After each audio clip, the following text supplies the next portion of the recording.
Assalamualaikum warahmatullahi wabarakatuh. Pemirsa, berjumpa lagi bersama saya Fibi Srayu Anita dalam Jurnal Kotim. Informasi mengenai Kabupaten Kota Waringin Timur dan sekitarnya telah kami rangkum untuk Anda. Berikut informasi selengkapnya.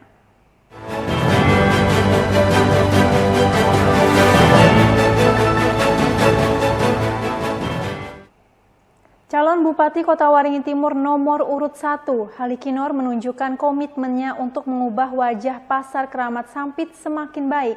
Dalam belusukannya yang berlangsung penuh keagrapan di pasar tersebut, Halikinor berjanji akan membenahi pasar yang menjadi pusat kegiatan ekonomi masyarakat tersebut. Akhir pekan lalu, Halikinor menyambangi Pasar Keramat Sampit. Di tengah suasana yang ramai, Halikinor ditemani sang istri berbelanja kebutuhan pokok sambil mendengarkan aspirasi masyarakat. Kepada Halikinor, pedagang dan pengunjung menyampaikan berbagai keluhan terkait kondisi pasar, terutama masalah infrastruktur jalan yang rusak dan perlunya penataan ulang bangunan. Setelah lama tidak mengunjungi Pasar Keramat, Halikinor mengaku terkejut melihat keadaan infrastruktur yang memprihatinkan. Dalam komitmennya, Halikinor memastikan bahwa perbaikan jalan dan fasilitas di Pasar Keramat akan menjadi prioritas dalam anggaran murni tahun 2025. Rencana perbaikan jalan mencakup sepanjang 550 meter tersebut, diharapkan dapat meningkatkan kenyamanan bagi para warga dan pelaku ekonomi di pasar tersebut. Makanya nanti ke depan ini, karena saya lihat kalau di perubahan ini tidak mungkin bisa dikerjakan. Kalau cuma 50 meter, 100 meter bisa. Tapi ini kan kurang lebih menurut informasi tadi dari teman-teman di sini, ini kurang lebih 550 meter totalnya. Nah, sehingga harus dimasuk di murni. Nah, nanti kita masukkan murni dan pedagang yang di luar, setelah jalan ini kita aspal, kita perbaiki. Pasarnya juga nanti saya lihat di dalam itu mungkin ada yang perlu dibenahi. Supaya nanti saya akan pertimbangkan juga beban mereka kalau memang nanti, apalagi tadi di atas kan ada bangunan yang tidak dipergunakan. Itu bisa saja digunakan untuk bisa tikal Quran atau apa saja bisa, daripada bangunan pemerintah mubazir. Nah, itu nanti akan kita kaji. Tapi yang jelas jalan ini dengan memasukkan pedagang ke pasar sehingga dia ramai lagi. Itu nanti akan kita benahi ya. Para pedagang pun menyambut baik rencana tersebut, mengingat kondisi infrastruktur yang kurang memadai membuat pengunjung enggan datang, sehingga omset dagangan mereka pun menurun. Selain fokus pada perbaikan infrastruktur, Halikinor juga akan menata ulang sejumlah aset daerah yang ada di pasar agar dapat dimanfaatkan dengan optimal. Dengan komitmen dan langkah nyata, Halikinor ingin menjadikan Pasar Keramat sebagai pusat perekonomian yang layak dan ramai demi kesejahteraan masyarakat Kota Waringin Timur. Masud Badarudin, Hayat TV. Seorang ibu rumah tangga beserta anak balitanya ditemukan tewas mengenaskan di kamar rumahnya. Kedua perempuan itu menjadi korban pembunuhan sadis oleh pelaku yang saat ini sedang dikejar polisi. Di ruang jenazah RSUD Dr. Murjani Sampit, Jumat sore, dokter forensik melakukan otopsi terhadap jenazah ibu dan anak tersebut. Kedua korban merupakan warga desa Sungai Bakau, Kecamatan Seruyan Hilir Timur, Kabupaten Seruyan. Jasad korban VA 24 tahun dan NJ 3 tahun pertama kali ditemukan Jamli yang merupakan ayah sekaligus kakek korban. Korban ditemukan Kamis sore di kamar rumahnya dengan kondisi mengenaskan. Bahkan korban yang merupakan seorang janda diduga diperkosa pelaku. Menurut Jamli, pagi hari sebelum ditemukannya jasad korban, ia berusaha menghubungi korban menggunakan ponsel namun tidak bisa terhubung. Merasa tidak beres, Jamli kemudian mendatangi rumah korban dan mendapati rumah itu sangat berantakan. Sedangkan kedua korban tewas di tempat tidur dengan luka memar di bagian kepala, sementara sang anak mengalami luka tusuk di dada. Usai melancarkan aksi sadisnya, pelaku kabur dengan membawa sepeda motor serta ponsel korban. Jadi istilahnya di dalam rumah ini kan kadap lah.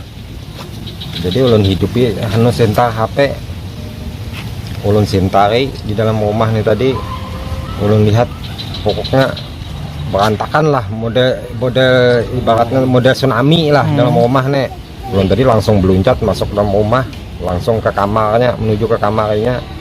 Ternyata korban tadi sudah bersusun di atas tilam, di atas kasur, berdua beranak tadi, tutup tapih balai. Pak, kalau harta benda almarhum ini ada yang hilang nggak Pak dari peristiwa itu Pak? Pertama motor malah nang diketahui nela, kedua lagi HP. Itu Jepang nang nyata-nyata tahu sudah tolah.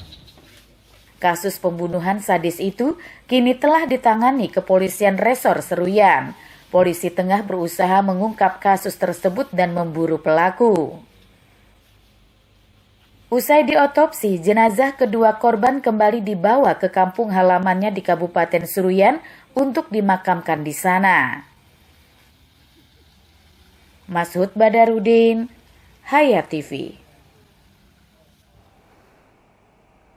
Kepolisian Resor Kota Waringin Timur terus menyelidiki kasus penemuan bayi dengan organ tubuh tidak utuh di Kelurahan Kuala Kuayan, Kecamatan Mentaya Hulu. Berdasarkan keterangan saksi, sebagian organ tubuh bayi malang itu hilang di mangsa binatang buas.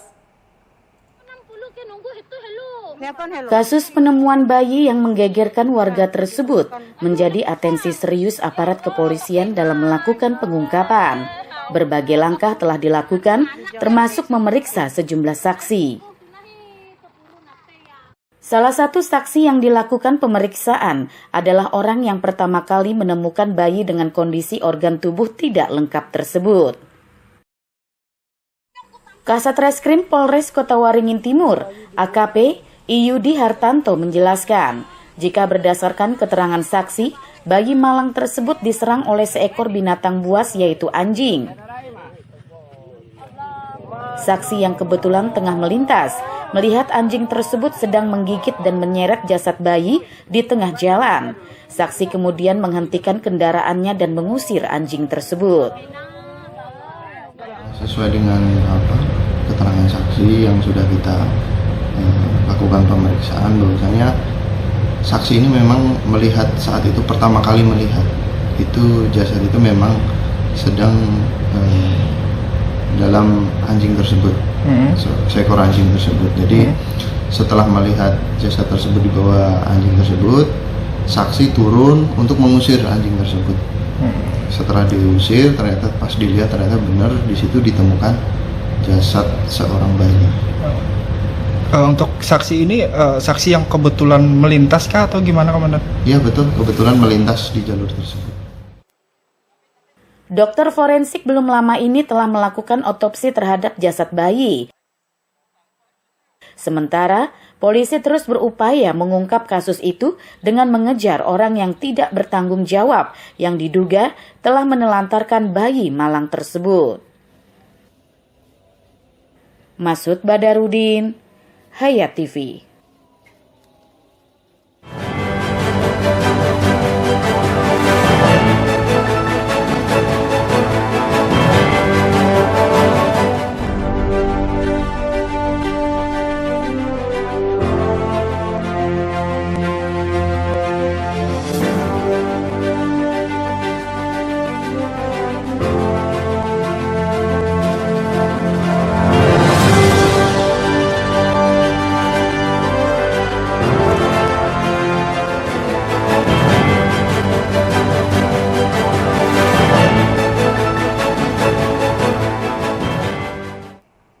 Majelis Ulama Indonesia Kabupaten Kota Waringin Timur menggelar bimbingan teknis bagi Majelis Fatwa MUI Kecamatan. Kegiatan ini untuk meningkatkan pemahaman dan kemampuan dalam menanggulangi ajaran sesat yang meresahkan umat Islam di daerah setempat. Kota Waringin Timur merupakan daerah terbuka yang mudah diakses melalui darat, laut, dan udara. Kondisi itu menjadikan Kota Waringin Timur sebagai daerah strategis dalam penyebaran informasi, tidak terkecuali informasi yang menyesatkan. Untuk itu, MUI Kota Waringin Timur mengambil langkah proaktif guna menanggulangi adanya penyebaran ajaran atau aliran sesat dalam Islam, yaitu dengan menggelar BIMTEK, bagi Majelis Fatwa MUI Kecamatan. Beberapa tahun lalu, pernah muncul ajaran sesat di Kota Waringin Timur dan menjadi perhatian serius. Dan saat ini, MUI tengah menyelidiki indikasi munculnya aliran-aliran yang meragukan. Melalui BIMTEK ini diharap para ulama di kecamatan lebih siap menjalankan peran sebagai garda terdepan dalam menyebarkan ajaran Islam yang benar, serta melawan penyebaran ajaran sesat. Di Kotim ini kan sudah pernah terjadi, dan baru-baru ini juga saya sudah ada laporan-laporan, ini masih kita selidiki, apakah itu laporan benar atau tidak. Di samping itu juga perkembangan mengenai aliran ini sudah sedemikian marak. Kita ini daerah terbuka. Oleh karena itu kita perlu berikan pengertian kepada teman-teman ada supaya untuk bisa mencegah jangan sampai itu terjadi. Sebab itu akan mengganggu ketentraman umat Islam. Kalau ketentraman umat Islam yang mayoritas ini terganggu, negara kan itu terganggu juga. Nah, kita sebagai mitra pemerintah berusaha supaya jangan sampai itu terjadi. Kegiatan ini dihadiri Ketua MUI Kalimantan Tengah Hairil Anwar sebagai narasumber. Ia memaparkan materi mengenai ciri-ciri aliran sesat dalam Islam serta cara-cara menanggulanginya. BIMTEK tersebut mendapat apresiasi pemerintah Kota Waringin Timur yang berharap kegiatan serupa dapat digelar secara rutin. Nah, ini adalah salah satu sarana yang perlu dikembangkan. Jadi kita meminta kepada MUI nanti kalau bisa ya per semester lah, jadi 6 bulan sekali, jadi 1 tahun 2 kali. Jadi pertemuan ini penting untuk mengasah wawasan. Ya, jadi ada masukan, ada hal-hal baru itu bisa cepat dirembukan dan bisa cepat diatasi jika terjadi penyimpangan-penyimpangan di tingkat kecamatan. Ya, di tingkat grassroots sana itu perlu mendapat perhatian karena sarang-sarang aliran-aliran yang sesat ini biasanya adalah di tingkat di pinggiran-pinggiran, pinggiran-pinggiran, atau bisa dia di hutan-hutan sana. Ya, jadi supaya dia tersembunyi, ketika dia besar baru dia muncul. Nah, itu yang menjadi permasalahan. Melalui kegiatan ini diharapkan sinergi MUI Kabupaten dan MUI Kecamatan semakin erat, sehingga penanggulangan ajaran sesat dapat dilakukan secara efektif serta menyeluruh di wilayah Kota Waringin Timur. Mashud Badarudin, Hayat TV. Berita dari Kota Waringin Barat, pemirsa, untuk semakin terbukanya konektivitas perekonomian antar daerah, Pemkab Kota Waringin Barat telah menyusun rencana jangka panjang terkait menambah rute penerbangan baik dalam Pulau Kalimantan maupun luar pulau.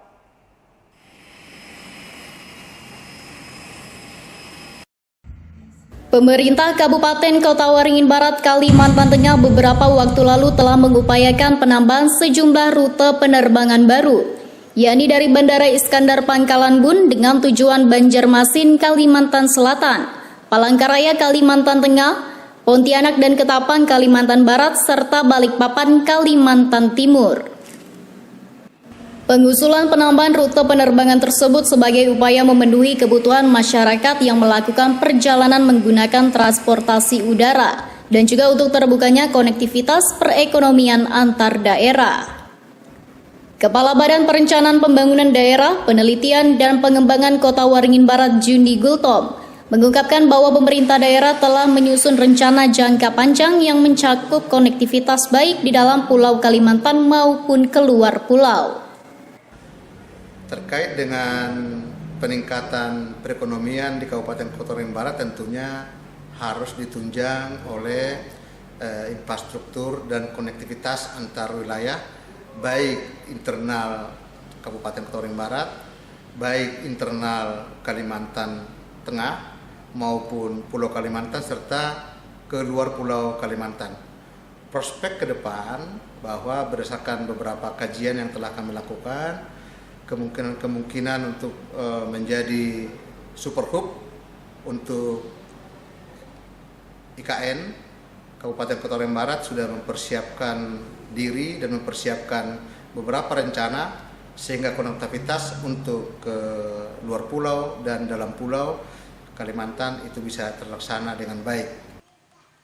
Menurut Juni Gultom, Kabupaten Kota Waringin Barat saat ini telah dilayani penerbangan langsung dari Jakarta sebanyak 3 kali sehari, serta dari Semarang dan Surabaya masing-masing 2 kali sehari. Dan ke depan, peningkatan konektivitas ini diharapkan dapat memperluas akses hingga ke Ibu Kota Nusantara atau IKN, guna mendukung pembangunan dan mobilitas yang lebih baik di wilayah Kalimantan. Tim Liputan SBTV. Demikian pemirsa berita dari Kota Waringin Barat tadi sekaligus menutup jumpa kita pada kali ini. Saya Vivi Srayu Anita mewakili jajaran yang bertugas mohon undur diri dari hadapan Anda. Terima kasih dan sampai jumpa. Assalamualaikum warahmatullahi wabarakatuh.